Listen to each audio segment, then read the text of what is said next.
Okay, folks, so I want to touch a little bit more from this Weather as a Force Multiplier, Owning the Weather in 2025 research paper that was presented to the Air Force in 1996, back in 1996. And it's got a lot of really interesting information in it. I've already done several videos on it and read through quite a bit of it. But I want to touch again on the chapter and stuff concerning their exploitation of near space for space control, and because it's kind of going to go along a little bit with part 3 of the weapons assessment as well, concerning the Air Force and the Space Force, which I'm going to go into a little bit more on that one too. But I wanted to just kind of back up a little bit and go back to this file here from Weather as a Force Multiplier and read and share a little bit more information on that. So I think I had already read this part of this before, but I want to reiterate it because I think it's kind of curious information. It says here, mind you, remember this was back from 1996 when this research paper was presented to the Air Force, okay? And it says, current technologies that will mature over the next 30 years will offer anyone who has the necessary resources the ability to modify weather patterns and their corresponding effects, at least on the local scale.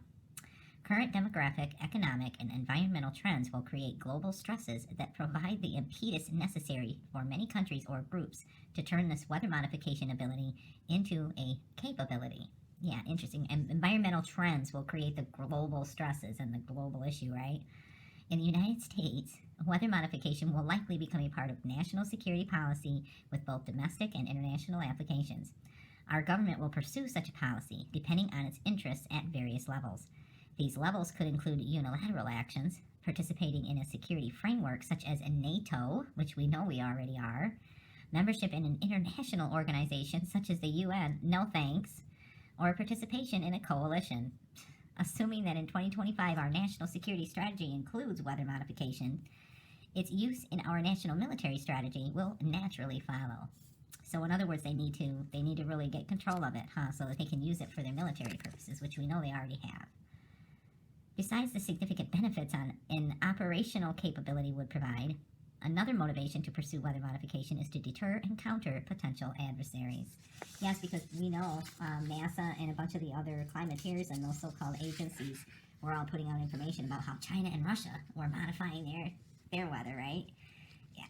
In this paper, we show that appropriate application of weather modification can provide battle space dominance to a degree never before imagined. In the future, such operations will enhance air and space superiority and provide new options for battle space shaping and battle space awareness. The technology is there, waiting for us to pull it all together. In 2025, we can own the weather. Yeah, they're very bold about it, and they have been. And, it's enough really is enough when you really think about it and how much they've gotten away with. There's several of these interesting chapters I've already gone into before. This was the one concerning the fog. And I think I had mentioned before where they talk about here, lab experiments have shown that microwaves to be effective for the heat dissipation of fog. However, results also indicate that the energy levels required exceed the U.S. large power density exposure limit of 100 watts per meter squared and would be very expensive. But that's not going to stop them from trying, because I swear, y'all, I'm seeing more and more of these microwaves in the night skies as well. So, and this was an interesting one about storms as well. The desirability to modify storms to support military objectives is a most aggressive and controversial type of weather modification. The damage caused by storms is indeed horrendous. For instance, a tropical storm has an energy equal to 10,000 1-megaton hydrogen bombs. And in 1992, Hurricane Andrew totally destroyed Homestead Air Force Base in Florida, caused the evacuation of most military aircraft in the southeastern U.S., and resulted in $15.5 billion of damage. However, as one would expect based on a storm's energy level, current scientific literature indicates that there are definite physical limits on mankind's ability to modify storm systems. You bet your ass there is. By taking this into account, along with political, environmental, economic, legal, and moral considerations, as if any of them really consider any of the moral, we will confine our analysis of storms to localized thunderstorms and thus do not consider major storm systems such as hurricanes or intense low-pressure systems. Yeah, my ass, you're out there influencing this stuff, for real. At any instant, there are approximately 2,000 thunderstorms taking place. Hopefully you can see that on the screen there. In fact, 45,000 thunderstorms, which contain heavy rain, hail, microbursts, wind shear, and lightning, form daily. Anyone who has flown frequently on commercial aircraft has probably noticed the extremes that pilots will go to avoid thunderstorms. The danger of thunderstorms was clearly shown in August of 1985 when a jumbo jet crashed, killing 137 people after encountering microburst wind shears during a rain squall. These forces of nature impact all aircraft, and even the most advanced fighters of 1996 make every attempt to avoid a thunderstorm. And they're making attempts at seeding and making some of these thunderstorms and lightning storms a little bit more intense too. They are definitely testing that technology up there. Will bad weather remain an aviation hazard in 2025? The answer, unfortunately, is yes, but projected advances in technology over the next 30 years will diminish the hazard potential. Computer-controlled flight systems will be able to autopilot aircraft through rapidly changing winds, and they already do. Most of them are already on autopilot. All they need is that body to sit in that seat for the just-in-case scenarios, right?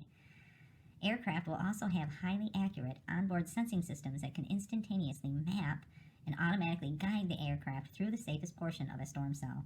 Aircraft are envisioned to have hardened electronics that can withstand the effects of lightning strikes and may also have the capability to generate a surrounding electropotential field that will neutralize or repel lightning strikes.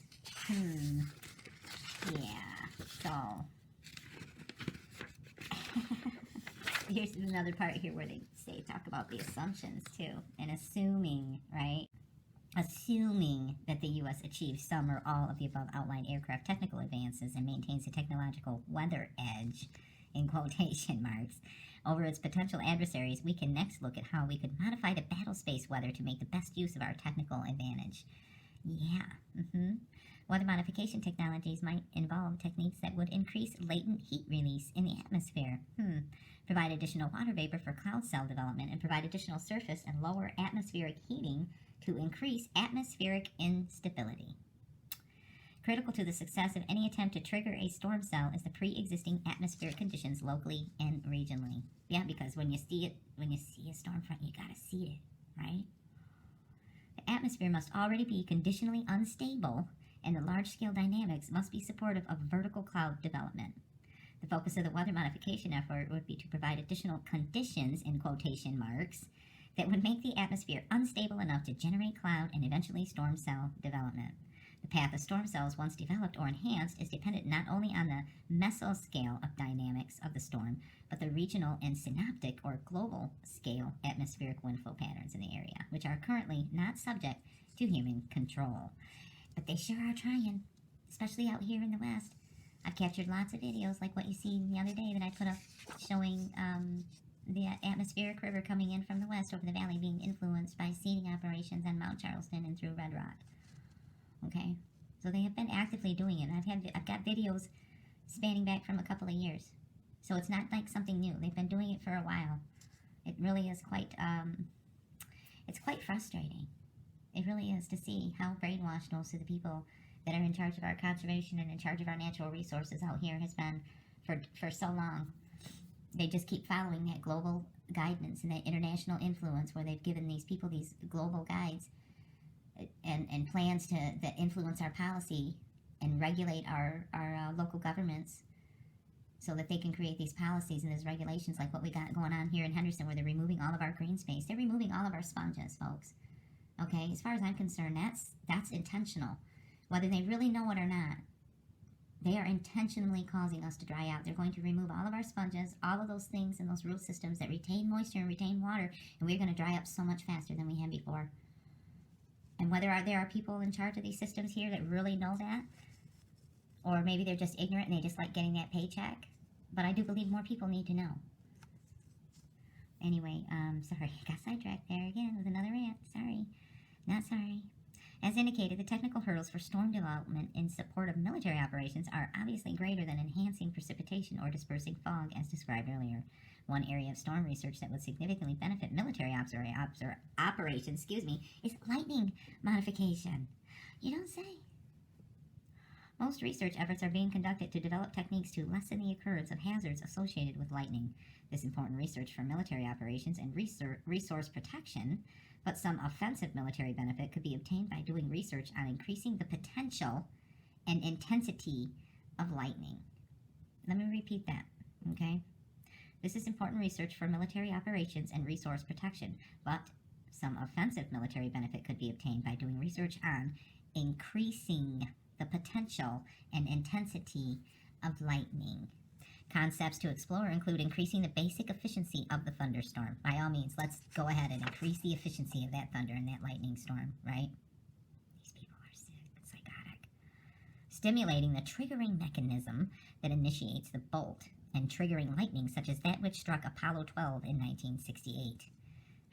Possible mechanisms to investigate would be ways to modify the electropotential characteristics over certain targets to induce lightning strikes on the desired targets as the storm passes over their location.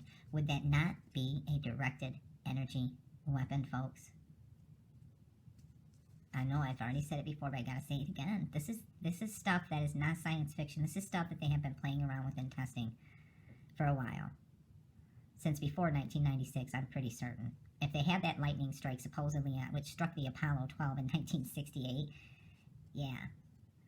And don't tell me they haven't been researching and developing ways to be able to use it as a more powerful weapon, folks, okay? Anyway, in summary, the ability to modify battlespace weather through storm cell triggering or enhancement would allow us to exploit the technological weather advances of our 2020 aircraft. This area has tremendous potential and should be addressed by future research and concept development programs, and we know that it has been. And in fact, it's one of the things that was mentioned in this weapons assessment that I'll get into in another video, most likely now, because this one's already getting plenty long enough. And my sunlight is fading over here, and there's going to be some shadowing going on now on the paper. Let's see if I can get that to go away. There we go. Okay, so exploitation of near space for space control.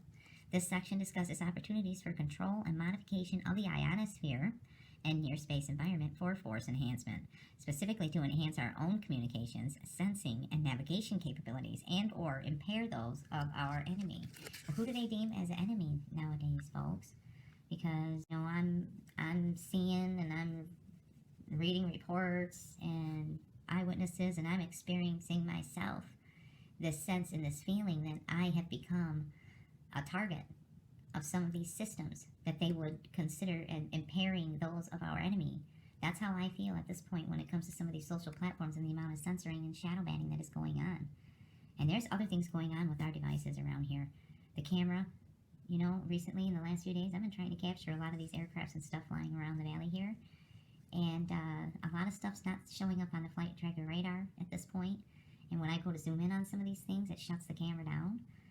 I mean, these are all digital devices. They all have the capability of being sent frequencies of malware through the air, through wireless. You know, the wireless capabilities and the Bluetooth and all that, right?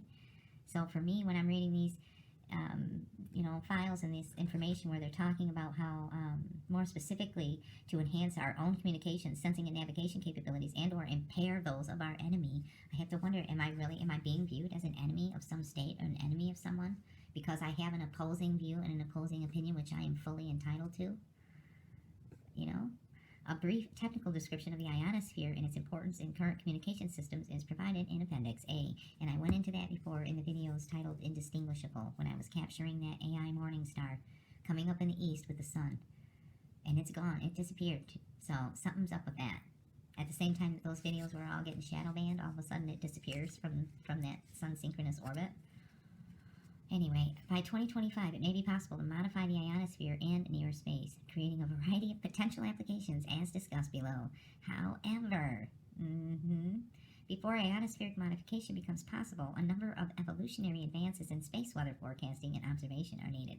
Many of these needs were described in a Spacecast 2020 study, Space Weather Support for Communications. Some of the suggestions from this study are included in Appendix B. It is important to note that our ability to exploit near space via active modification is dependent on successfully achieving reliable observation and prediction capabilities, which would fall in line with the Space Force's investments in some of these so-called satellite systems, right? Opportunities afforded by space weather modification. Modification of the near space environment is crucial to battle space dominance. General Charles Horner, former Commander-in-Chief, United States Space Command, described his worst nightmare as seeing an entire Marine battalion wiped out on some foreign landing zone because he was unable to deny the enemy intelligence and imagery generated from space. Yeah. Active modification could provide a technological fix to jam the enemy's active and passive surveillance and reconnaissance systems. In short, an operational capability to modify the near-space environment would ensure space superiority in 2025. This capability would allow us to shape and control the battle space via enhanced communication, sensing, navigation, and precision engagement systems. So again, we're talking about them needing these chips and these GPS tracker systems and these sensing equipment and navigation systems in order to be able to really do this stuff. Well, according to that Government Accountability Office and that weapons assessment write-up, they're having some issues with developing that stuff right now.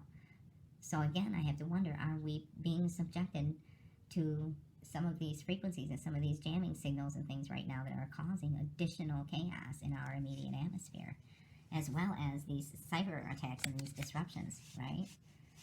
While we recognize that technological advances may negate the importance of certain electromagnetic frequencies for U.S. airspace forces in 2025, such as radio frequency RF and high frequency HF and very high frequency VHF bands, the capabilities described below are nevertheless relevant. Our non-peer adversaries will most likely still depend on such frequencies for communications, sensing, and navigation, and would thus be extremely vulnerable to disruption via space weather modification. Yeah, unless they already, have updated their systems already, which I strongly suspect most other countries already have. And really, truthfully, folks, if you look close at those patents for a lot of these things and these systems, the patents have people from every country involved. Whether it's somebody that developed a small little module or a small little component or a specialized little screw or a specialized little motherboard or something, they outsourced it to like almost every country. So it's almost every country is involved on the development of these things. So to believe that there's actually the separation between the different states and on the bigger scale when it comes to that outer atmosphere, I'm not buying it for a second. They're all in on it. They're all in on playing. They're up there having their space war games right now, and their little exercise over Germany and having fun, I'm sure. In here, they talk a little bit more about the communications dominance via the ionosphere, and it talks a little bit more about the number of methods. It's important to note that many techniques to modify the upper atmosphere have been successfully demonstrated experimentally. You don't say. Ground-based modification techniques employed by the FSU, the former Soviet Union, include vertical HF heating, oblique HF heating, microwave heating, and magnetospheric modification. Significant military applications of such operations include low-frequency communication production, high-frequency ducted communications, and creation of an artificial ionosphere discussed in detail below. Moreover, developing countries also recognize the benefit of ionospheric modification. In the early 1980s, Brazil conducted an experiment to modify the ionosphere by chemical injection. Several high payoff capabilities that could result from the modification of the ionosphere or near space are described briefly below. It should be emphasized that this list is not comprehensive. Modification of the ionosphere is an area rich with potential applications, and there are also likely spin-off applications that have yet to be envisioned. Yeah, and I'll go into yet another one and talk a little bit more about the ionospheric mirrors, but I'll put a link in the description as well. For the couple videos that I did called Indistinguishable, where I talk a little bit about some of these techniques and offered up a little bit more information about HARP and stuff too. So I'll go into that in yet another video and talk a little bit more about the Government Accountability Office's report on their weapons systems and stuff too. So because this video here is already long enough. I definitely want to present more of the major findings here from this report to the President of the Congress from 1979. So if that's something that you're interested in, please stay tuned. There's definitely more to come from that Government Accountability Office. There's still a lot of really interesting information to read as well yet from this weather as a force multiplier. So I'll probably do yet another video on that too. I mean, at one point I contemplated just going through and recording and reading the entire thing like chapter for chapter, but I chose to kind of hop around in it just because there are some of the things that I've captured recently in the sky that I felt it necessary to go back through and just kind of reiterate some of the information, just to compound the fact that this may have been a research paper that was presented back in 1996, and a lot of people still want to believe that it's part of a science fiction type of a thing. But I don't believe that it is, especially after going through some more of the Weapons Systems annual assessment file and some of the things that they're investing in as far as applying newer technologies. So you're not gonna tell me that they're not playing around with this kind of stuff, because I already know. And anyway, there's so much more that I want to share. So hopefully I get to some more of it and share some more information that y'all are interested in hearing and seeing. So thanks for watching. Know that I appreciate it. Please stay safe and mindful. There's plenty going on out there to distract us, and we all have to pick and choose our battles. And this just happens to be one of many battles that I'm choosing to fight. I'm not just picking one. I'm picking a couple, 3 different battles that I'm choosing to tackle. So if these are some battles that you're fighting too, then understand and know that I feel you, because we're up against quite a force when it comes to informing people on some of this stuff. We really are. There are quite a few people that just, they want to believe in so many far out things, but to believe that our own government would do such things, like put our health and our safety, in danger to save their own asses, yeah, you bet your ass they would. You bet your ass they would. And if they thought for a second that taking out millions of people would be justified in the name of good little stewards, planetary stewards, where the ends justifies the means, you bet your ass they would. These people that are in charge of this whole shit going on right now, this whole shit show going across the board that's global, these people are sick. They truly are sick. And they don't give a shit about you, and they don't give a shit about me, they don't give a shit about anything but their agenda. Because I hear some people saying, oh, they're not going to do stuff like that because it has an effect on their family. No, really, when you think about it, they've already got their families protected. Okay? And the truth be told, over half of them would probably just do away with their own family members anyway, because they really don't give a shit. A lot of them that are in charge of some of these systems and these old archaic rituals and ways of doing things are trying to pass the buck on to the new generation. But the new generation is just a little bit too awake and too aware of some of these games and these tactics that they're playing. But, there's some of these folks, like the Pelosi's, right?